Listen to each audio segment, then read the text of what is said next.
जय हिंद साथियों, आज हम लेके आ चुके हैं बिहार डीएलएड एंट्रेंस एग्जाम के लिए साइंस का टॉप 25 क्वेश्चन जो आपको एग्जाम में देखने को मिलेंगे।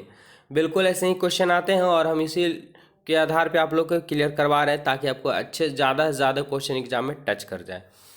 आगे बढ़ते हैं। क्वेश्चन हमारा 25 तक कल हो चुका था। अगर आप नहीं देखे हैं तो बिल्कुल जा करके हमारे चैनल में देखें और चैनल को सब्सक्राइब कर लीजिए, आगे भी हमेशा हिंट्स मिलता रहेगा। क्वेश्चन नंबर 26 है कि किसी असंतुलित बल द्वारा किसी पिंड में उत्पन्न त्वरण क्या होता है। ध्यान से समझना होगा कि किसी असंतुलित बल है, यानी बल परफेक्ट नहीं है, असंतुलित, कभी ज़्यादा कभी कम लग रहा, द्वारा किसी पिंड में उत्पन्न त्वरण बल के व्युत्क्रमानुपाती होता है, बल के अनुत्क्रमानुपाती होता है, बल के प्रभाव से स्वतंत्र होता है, यह शून्य होता है। 26 नंबर सवाल का आंसर याद रखेंगे। अगर असंतुलित बल है तो किसी भी पिंड में उत्पन्न त्वरण का मान जो होगा शून्य होगा। क्या होगा? शून्य होगा। ऑप्शन की बात करें, ऑप्शन राइट आंसर की बात करें यहाँ पे तो क्या होगा? डी करेक्ट आंसर हो जाएंगे। F बराबर m इंटू ए होता है, अगर असंतुलित बल लगता है तो शून्य हो जाते हैं। अगला सवाल है कि मोती मुख्य रूप से बना होता है। मोती जो बना होता है वो मुख्य रूप से किसका बना होता है? कैल्शियम ऑक्जेलेट का, कैल्शियम सल्फेट का, कैल्शियम कार्बोनेट का, या कैल्शियम ऑक्साइड का। याद रखें, अगर हम बोल रहे हैं कि मोती जो बना होता है वो कैल्शियम कार्बोनेट का बना होता है। किसका? कैल्शियम कार्बोनेट का बना होता है। ऑप्शन की बात करें, ऑप्शन यहाँ पे सी। कैल्शियम कार्बोनेट को जो चूना पत्थर भी कहा जाता है, संगमरमर भी कहा जाता है, याद रखेंगे। अगला सवाल है कि लोहा का क्यूरी तापमान कितना होता है। लोहा का क्यूरी तापमान कितना होता है? तो लोहा का क्यूरी ताप की अगर हम बात कर ले, ये होता है 770 डिग्री सेल्सियस। लोहा का क्यूरी तापमान 770 डिग्री सेल्सियस होता है। ऑप्शन सी राइट आंसर हो जाएंगे। आगे बढ़ते हैं अगले सवाल की। 29 नंबर सवाल है कि गैसों के विसरण हेतु आवश्यक शर्त है कि उनके बीच रासायनिक प्रतिक्रिया है, यानी क्या संभव हो, असंभव हो, धीमी हो या तेज हो। क्या है? सवाल को समझिए पहले ध्यान से कि गैसों का विसरण एवं आवश्यक शर्त है कि उनके बीच रासायनिक प्रतिक्रिया क्या होना चाहिए? संभव, असंभव। तो राइट आंसर की अगर हम बात कर ले तो ये होता संभव ना हो, रासायनिक उनके बीच प्रतिक्रिया संभव ना हो। ऑप्शन बी राइट आंसर हो जाएंगे। चलिए 30 नंबर सवाल दिया हुआ है, क्या ध्यान समझना होगा सवाल को और हम इसका विश्लेषण भी करेंगे कि मानव की आंख वस्तु का प्रतिबिंब निम्न में से किस भाग पर बनाती है। तो देखिए, मानव की आंख में जो प्रतिबिंब बनता है वो किस स्थान पे बनता है? बिल्कुल रेटिना पर बनता है। कैसा बनता है? रेटिना पे बनता है। कैसा बनता है? तो याद रखेंगे, ये वास्तविक और सीधा बनता है। ठीक है, वास्तविक और कैसा? सीधा। मानव की आंखों में कौन सा लेंस पाया जाता है? उत्तल लेंस पाया जाता है। कैसा? उत्तल लेंस पाया जाता है, जिसे रेटिना को दृष्टिपटल भी कहा जाता है। आगे बढ़ते हैं। वायुमंडल की किस परत में 90% ओजोन पाई जाती है, यानी किस मंडल में ओजोन परत पाया जाता है? कौन सा मंडल में? क्षोभ मंडल में, संताप मंडल में, आयन मंडल में, या मध्य मंडल में? क्या होगा राइट आंसर? 31 नंबर सवाल का आंसर याद रखेंगे, समताप मंडल में 90% तक ओजोन पाया जाता है। ओजोन पृथ्वी पे जीव जंतु के लिए सुरक्षा कवच का काम करता है, क्योंकि सूर्य से आने वाली पराबैंगनी किरणों को शोषित लेता है। नहीं तो अगर ओजोन परत क्षय हो जाएगा तो मनुष्य में त्वचा कैंसर, मोतियाबिंद जैसे खतरनाक बीमारी होने की संभावना है। आगे, वाहनों से निकलने वाले प्रदूषित गैस मुख्यतः है। वाहनों से निकलने वाली जो गैसें होती है वो मुख्य रूप से क्या होते हैं? याद रखेंगे, बहुत ही डेंजर गैस होता है और ये होता है कार्बन डाइऑक्साइड होते हैं। कार्बन डाइऑक्साइड होते हैं। ऑप्शन की बात करें, ए राइट आंसर हो जाएंगे।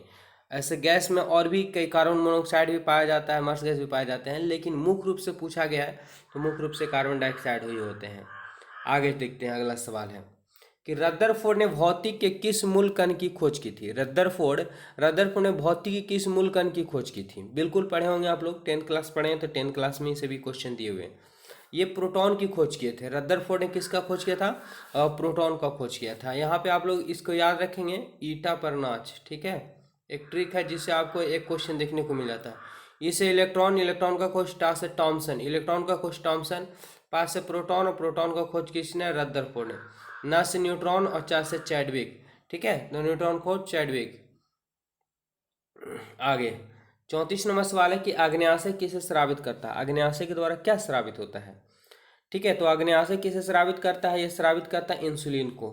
इंसुलिन को स्रावित करता है। इंसुलिन हमें किस लिए रक्षा करता है? तो मधुमेह यानी डायबिटीज नामक रोग से हमें सुरक्षा प्रदान करता है।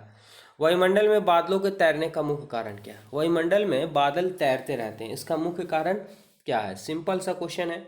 चलिए फटाफट से दिमाग लगाइए कि इसका घनत्व काफ़ी कम होता है, इसलिए वायुमंडल में ये तैरते रहते हैं। आप देखेंगे कि बर्फ का टुकड़ा पानी की सतह पे तैरते रहता है। क्यों? क्योंकि बर्फ का घनत्व पानी से कम होता है, यही कारण। ऑप्शन यहाँ पे डी राइट आंसर हो जाएंगे। चलिए फटाफट से हम क्लियर करें, आप लोग बने रहेंगे वीडियो में। और आगे बढ़ने से पहले आप चैनल में पहली बार जुड़े हैं तो चैनल को जरूर आप लोग सब्सक्राइब कर लीजिए। मधुमेह के उपचार हेतु प्रयुक्त हार्मोन इंसुलिन का खोज किया था, यानी आविष्कार किया था। क्या है? मधुमेह का उपचार के लिए किसका बनाया गया था? तो इंसुलिन हार्मोन, यानी आज इंजेक्शन से आप इंसुलिन को ले सकते हैं, ठीक है। तो इसका आविष्कार किसने किया था इंसुलिन का?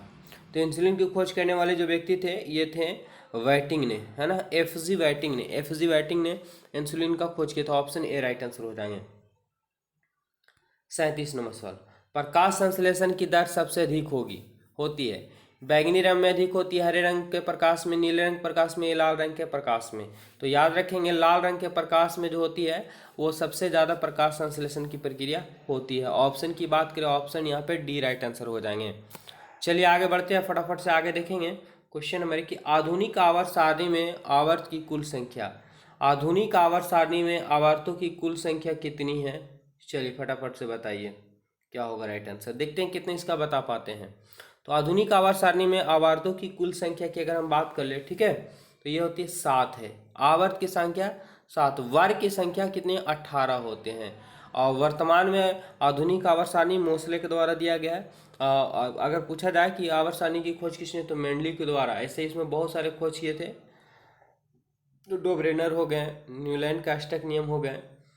चलिए देखिए अगला सवाल है कि रेशम पालन कहलाता है, रेशम पालन क्या कहलाता है? तो रेशम में सिरे से रस्सी जैसा होता है, इसलिए क्या कहला जाता है? सेरीकल्चर कहलाता है। एपी कल्चर मधुमक्खी पालन कहलाता है। पीस कल्चर फिश यानी मछली पालन कहलाता है। चलिए आगे बढ़ते हैं। अगला सवाल है कि किस फसल में एजोला एनाबीना जैव उर्वरक प्रयोग किया जाता है? किस फसल में एजोला एनाबीना जैव उर्वरक का प्रयोग किया जाता है? क्या होगा राइट आंसर? याद रखेंगे एजोला एनाबीना जैव उर्वरक का प्रयोग जो किया जाता है वो चावल में किया जाता है, चावल में। ऑप्शन की बात करें बी यहाँ पे राइट आंसर हो जाएंगे। अगला सवाल है हमारे पास कि फिरोसोमन्स, ठीक है, फिरोमोनस पाए जाते हैं, किस में पाए जाते हैं फिरोमोनस? तो फिरोमोन्स पाए जाते हैं किस में पाए जाते हैं? ये कीटों में पाए जाते हैं। फिरोमोन्स कहाँ पाए जाते हैं? कीटों में। ऑप्शन ए राइट आंसर हो जाएंगे। अगला सवाल है कि चिलगोजा किससे प्राप्त होता है? चिलगोजा किससे प्राप्त होता है? तो चिलगोजा जो प्राप्त किया जाता है, क्या साइकस से, पाइनस से, या सिलजेजिला से, या सिकोया से? याद रखेंगे पाइनस से प्राप्त किया जाता है चिलगोजा। ऑप्शन बी राइट आंसर हो जाएंगे। अगला सवाल हमारे पास कि हरा प्रोटोजोआ के नाम से जाना जाता है, हरा प्रोटोजोआ के नाम से जाना जाता है। क्या जाना जाता है हरा प्रोटोजोआ के नाम से? तो हरा प्रोटोजोआ के नाम से जाना जाता है यूग्लिना को। किसे? यूग्लिना को। ऑप्शन याद रखेंगे डी यहाँ पे राइट आंसर। हरा प्रोटोजोआ किसे? तो यूग्लिना को जाना जाता है। अगला सवाल है कि आईसी चिपों का निर्माण किया जाता है। आईसी यानी मोबाइल में आप देखेंगे पहले छोटा सा एकदम मेमोरी आता है, मेमोरी को ही चिप्स बोला जाता है। तो दिया हुआ कि आईसी जो चिप होते हैं उसका निर्माण किया जाता है किससे? फाइबर से रहता है, सेमीकंडक्टर से रहता है, प्लास्टिक से रहता है, इनमें से कोई नहीं। याद रखेंगे उसका सेमीकंडक्टर से प्रयोग किया जाता है, जर्मेनियम और सिलिकॉन का प्रयोग किया जाता है चिप्स बनाने में, ठीक है। और बेंगलोर को बेंगलोर जो है वह सिलिकॉन सिटी के रूप में भी जाना जाता है, याद रखेंगे। वायु तक पाया जाता है, क्या बोला है कि वायु तक पाया जाता है? लिथोफाइटा में, हाइड्रोफाइटा में, जीरोफाइटा में, या मेसोफाइटा में? 45 नंबर सवाल का आंसर ये होगा। राइट आंसर की बात करें तो वायु तक पाया जाता है हाइड्रोफाइटा में, हाइड्रोफाइटा में पाया जाता है। ऑप्शन की बात करें यहाँ पे बी करेक्ट आंसर। देखिए वायु तक कहने का मतलब कि मछली वगैरह भी आप देखे होंगे तो एक उसमें ब्लाडर जैसा नुमा पाया जाता है जो उसे पानी में डूबने से बचाती है। आगे श्वसन मापक का यंत्र कहलाता है, श्वसन मापक का यंत्र क्या कहलाता है? तो श्वसन मापक यंत्र जो कहलाता है ये कहलाता है है ना, रेस्पिरोमीटर, रेस्पिरोमीटर कहलाता है। ऑप्शन डी यहाँ पे राइट आंसर हो जाएंगे। चलिए 2-3 क्वेश्चन और बचे हैं जिसको आप लोग देख लीजिए फटाफट से कि इलेक्ट्रॉनिक शासन प्रदान करने वाला देश का पहला राज्य कौन सा? इलेक्ट्रॉनिक शासन प्रदान करने वाला राज्य पहला कौन सा बना है? केरल है, मध्य प्रदेश है, उत्तर प्रदेश है, बिहार है। 47 का याद रखेंगे इलेक्ट्रॉनिक शासन प्रदान करने वाला पहला देश का राज्य जो बना है वो केरल बना है। ऑप्शन ए यहाँ पे राइट आंसर हो जाएंगे। अगला सवाल है कि चुंबकीय सुई किस तरह संकेत करती है? चुंबकीय सुई जो होते हैं वो किस तरह संकेत करती है? याद रखेंगे उत्तर दक्षिण संकेत करता है। तो सबसे पहले क्या बोले कि चुंबक किस तरह संकेत करती है। अगर आपको उत्तर दक्षिण ऑप्शन में है तो ठीक है, नहीं तो उत्तर आप मारेंगे। ठीक है, ऑप्शन की बात करें, ऑप्शन यहाँ पे सी करेक्ट आंसर हो जाएंगे। अगला, कंप्यूटर भाषा जावा एक सर्च वाला जो दिया हुआ रहता था। ठीक है, पहले जावा का बहुत ज़्यादा प्रयोग किया जाता था। तो कंप्यूटर भाषा जावा का आविष्कारक है कौन है? IBM है, माइक्रोसॉफ्ट है, सन माइक्रो सिस्टम है या इन्फो सिस्टम है? 49 नंबर सवाल का आंसर। तो जावा जो का आविष्कारक है वो है सन माइक्रो सिस्टम। ऑप्शन की बात करें, सी राइट आंसर यहाँ पे हो जाएंगे। चलिए आखिरी सवाल है, 50 नंबर सवाल देखें क्या दिया हुआ। क्या अभिसारी लेंस वह लेंस है जो, अब इसका आप लोग आंसर कमेंट बॉक्स में बताएंगे। और बिल्कुल अभी हम बता दें कि चैनल में आप लोग पहली बार जुड़े हैं तो चैनल को जरूर सब्सक्राइब कर लीजिए, क्योंकि यहाँ से लगभग 50-52 वीडियो आप लोग को हम दे चुके हैं साइंस और सोशल साइंस का, यानी GK GS का, जो आपके एग्जाम के लिए अति महत्वपूर्ण है। और रेगुलर जब तक एग्जाम नहीं हो तब तक क्लास चलते रहेगा। साथ ही साथ सीटेड और BPSC की तैयारी के भी हम यहाँ पे आप लोगों को गाइड करते रहते हैं। तो हमारे चैनल से वह जुड़िए। बहुत बहुत धन्यवाद।